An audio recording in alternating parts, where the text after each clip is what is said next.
Kegagalan adalah kemungkinan yang bisa terjadi. Jika semuanya tidak gagal, kamu tidak cukup membandingkan. Jika ada sesuatu yang cukup penting, bahkan jika kemungkinan melawanmu, kamu harus tetap melakukannya. Langkah pertama adalah menetapkan bahwa sesuatu itu mungkin, maka kemungkinan akan terjadi. Bekerjalah ekstra keras, kamu perlu waktu 80 hingga 100 jam seminggu setiap hari. Ini akan meningkatkan peluang keberhasilan. Orang bekerja lebih baik ketika mereka tahu apa tujuan dan mengapa. Adalah penting orang-orang datang bekerja di pagi hari dan menikmati pekerjaan. Kesabaran adalah suatu kebajikan, dan aku belajar kesabaran. Ini pelajaran yang sulit. Hidup ini terlalu singkat untuk dendam jangka panjang. Kamu tidak boleh melakukan sesuatu secara berbeda hanya karena berbeda.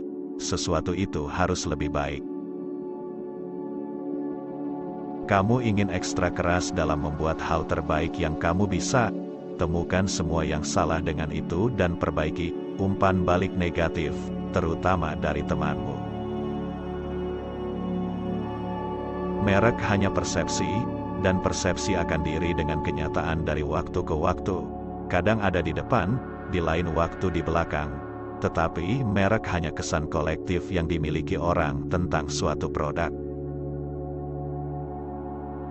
Kegigihan sangat penting, kamu seharusnya tidak menyerah kecuali kamu dipaksa untuk menyerah. Jika ada sesuatu yang cukup penting, kamu harus mencoba, bahkan jika kemungkinan hasilnya adalah kegagalan. Saat kamu mencoba membuat perusahaan, rasanya seperti membuat kue, kamu harus memiliki semua bahan dalam proporsi yang tepat. Sangat penting untuk menyukai orang-orang yang bekerja dengan Anda. Jika tidak, hidup dan pekerjaan Anda akan sangat sulit. Tidak apa-apa untuk meletakkan semua telurmu dalam satu keranjang selama kamu mengontrol apa yang terjadi pada keranjang itu. Kesalahan terbesarku mungkin terlalu bergantung pada bakat dan bukan kepribadian seseorang. Kupikir penting untuk seseorang memiliki hati yang baik. Kamu ingin memiliki masa depan di mana bisa mengharapkan sesuatu menjadi lebih baik, bukan masa di mana kamu mengharapkan sesuatu yang lebih buruk. Kamu harus cukup tergerak untuk mewujudkannya. Kalau tidak, kamu hanya akan membuat dirimu sengsara. Optimisme, pesimisme, persetan dengan itu, kita akan mewujudkannya. Ketika di perguruan tinggi, saya ingin terlibat dalam hal-hal yang akan mengubah dunia. Sekarang aku sudah melakukannya. Aku tidak akan mengatakan aku memiliki rasa takut yang sedikit. Namun, aku ingin emosiku berkurang karena sangat mengganggu dan mendidihkan sistem sarafku. Aku sampai pada kesimpulan bahwa kita harus bercita-cita untuk meningkatkan ruang lingkup dan skala kesadaran manusia untuk lebih memahami apa yang harus diajukan. Sungguh, satu-satunya hal yang masuk akal adalah berjuang untuk pencerahan kolektif yang lebih besar. Aku hanya bisa menyaksikannya terjadi atau menjadi bagian darinya. Kupikir ini satu saran terbaik. Teruslah berpikir tentang bagaimana kamu bisa melakukan hal-hal dengan lebih baik dan pertanyaannya sendiri. Gagasan belajar di pantai sebagai hal utama yang kulakukan sepertinya adalah ide terburuk. Kedengarannya terlihat, aku akan menjadi gila, saya akan menggunakan obat-obatan, aku akan super duper bosan, aku suka intensitas tinggi. Beberapa orang tidak suka perubahan, tetapi kamu perlu menerima perubahan jika alternatifnya adalah bencana. Aku selalu punya optimisme, tapi aku realistis. Bukan dengan harapan sukses besar saya memulai Tesla atau SpaceX, hanya saja kupikir mereka cukup penting untuk dilakukan.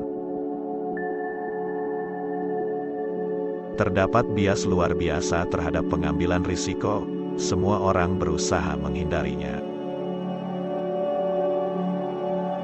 Motivasiku untuk semua perusahaanku adalah untuk terlibat dalam sesuatu yang kupikir akan berdampak signifikan pada dunia. Kupikir kehidupan di bumi pasti lebih dari sekedar memecahkan masalah, itu harus menjadi sesuatu yang menginspirasi, bahkan jika itu bukan hal besar. Dengan menggunakan PayPal, aku berpikir, masalah apa sajakah yang paling mempengaruhi masa depan umat manusia, bukan dari perspektif, apa cara terbaik untuk menghasilkan uang.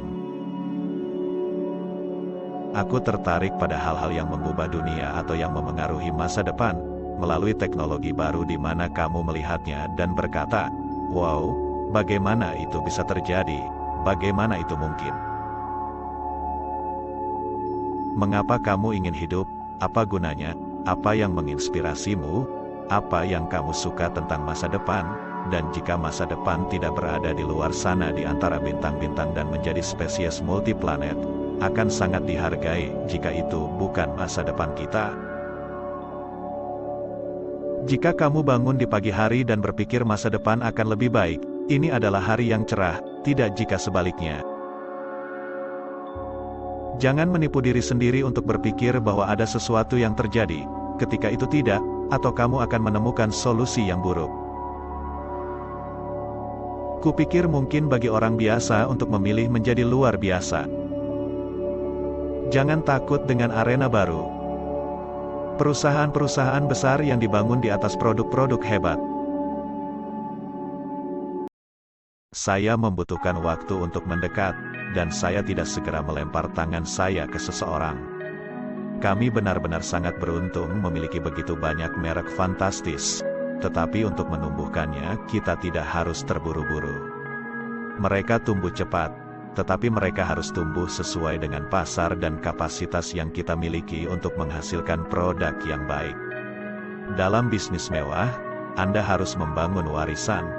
Dalam bisnis, saya pikir yang paling penting adalah memposisikan diri Anda untuk jangka panjang dan tidak terlalu tidak sabar, yang pada dasarnya saya alami, dan saya harus mengendalikan diri. Apa yang kami lakukan dalam kelompok kami adalah kebalikan dari efek buruk globalisasi. Kami memproduksi di Italia dan di Perancis dan kami menjual ke China, padahal biasanya sebaliknya. Orang-orang berpikir politisi memiliki kekuatan sejati, tetapi itu semakin tidak benar. Setelah semua, mereka sering dibatasi atau disudutkan oleh serangkaian kontingensi. Saya selalu senang dengan investasi yang saya lakukan dengan teman saya, Albert Freire, dan saya menyesal tidak mengikutinya lagi, karena saya bisa jadi akan jauh lebih kaya. Pekerjaan saya adalah membantu para inovator dan desainer memahami bahwa keberhasilan kreativitas mereka sebagian besar didasarkan pada keberhasilan produk mereka. Kreativitas, ya, tetapi dilaksanakan dengan cara yang disukai dan dapat digunakan orang. Saya akan tetap menjadi penduduk pajak di Perancis dan dalam hal ini saya akan seperti semua orang Perancis, memenuhi kewajiban fiskal saya. Uang hanyalah konsekuensi. Saya selalu berkata kepada tim saya, jangan terlalu khawatir tentang keuntungan. Jika Anda melakukan pekerjaan Anda dengan baik, keuntungan akan datang. Jika Anda mengontrol distribusi Anda, bagaimana Anda menyalurkan diri, Anda mengendalikan image Anda. Anda harus sama curiga terhadap rasionalitas langsung dalam bisnis seperti yang Anda lakukan terhadap pendekatan naluriah yang unik. Anda harus tidak percaya pada rasionalitas langsung dalam bisnis seperti halnya Anda melakukan pendekatan yang unik. Saya sangat sering bertemu para desainer, kami membahas produk, mereka menunjukkan ide-ide mereka, kami membahas kampanye iklan dan setiap penemuan baru yang dapat kami temukan untuk masa depan. Ketika sesuatu harus dilakukan, lakukanlah. Di Perancis, kami penuh dengan ide-ide bagus, tetapi kami jarang mempraktikkannya. Saya suka kombinasi antara kreativitas dan proses kreatif serta organisasi yang diperlukan untuk membuat bisnis seperti ini sukses di seluruh dunia. Tidak cukup memiliki perancang berbakat, manajemen harus terinspirasi juga. proses kreatif sangat tidak teratur, proses produksi harus sangat rasional. Barang mewah adalah satu-satunya area di mana dimungkinkan untuk membuat batas mewah. Ketika Anda berada di sisi manajemen, Anda masih harus memahami kepekaan artistik sehingga ada dialog dengan sisi kreatif. Louis Vuitton, merek mewah terbesar di dunia dalam hal penjualan, berencana untuk meredam ekspansi di seluruh dunia dan fokus pada produk-produk canggih untuk mempertahankan citra eksklusifnya. Kebahagiaan bagi saya benar-benar memimpin tim dan, jika mungkin, memimpin mereka ke puncak. Yang saya sukai adalah menang, yang saya sukai adalah menjadi nomor satu. Saya pikir mereka tidak berhasil, tetapi mereka mencoba meniru. Jika Anda tidak keras kepala, Anda akan segera menghentikan percobaan Anda, dan jika Anda tidak fleksibel, Anda akan membentur-benturkan kepala ke dinding dan takkan melihat solusi yang berbeda atas masalah yang sedang Anda coba atasi. Kadang-kadang, kita mengukur keadaan dan melihat bahwa dalam jangka pendek penjualan kita akan terpukul, toh kita tetap melakukannya. Segala sesuatu pasti ada hambatannya. Lonceng kematian bagi perusahaan adalah untuk memuliakan masa lalu, tidak peduli seberapa bagus itu. Pertanyaan umum yang akan ditanyakan dalam bisnis adalah, mengapa? Itu pertanyaan yang bagus. Tapi pertanyaan yang sama berlaku adalah, mengapa tidak? Saya lebih senang mewawancarai 50 orang dan tidak mempekerjakan siapapun daripada mempekerjakan orang yang salah. Untuk setiap pemimpin dalam perusahaan, bukan hanya saya, ada sejumlah keputusan yang dapat dicapai melalui analisis. Keputusan macam itulah yang terbaik. Pengusaha perlu bersikap realistis. Jadi, ketika Anda menulis rencana bisnis Anda, jika sejak awal Anda percaya bahwa ada kemungkinan 70% rencana Anda gagal, hal itu akan meringankan beban Anda. Jika Anda memikirkan jangka panjang, Anda dapat menghasilkan keputusan yang sangat baik yang tidak akan Anda sesali. Saya tahu bahwa jika saya gagal, saya takkan menyesalinya, tetapi saya tahu satu-satunya yang akan saya sesali adalah jika saya tidak mencoba. Batas Anda adalah kesempatan saya. Jika Anda ingin dimengerti setiap saat, maka jangan lakukan sesuatu yang baru. Jika Anda menciptakan pengalaman yang luar biasa, para pelanggan akan saling menceritakannya.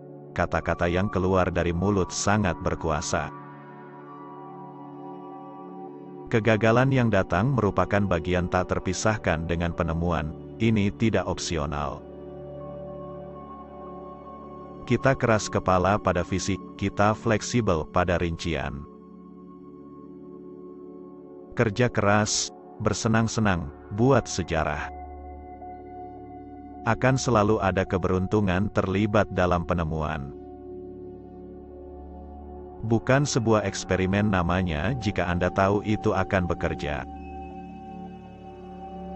Hal lain yang saya rekomendasikan kepada orang-orang adalah untuk selalu berpikir jangka panjang.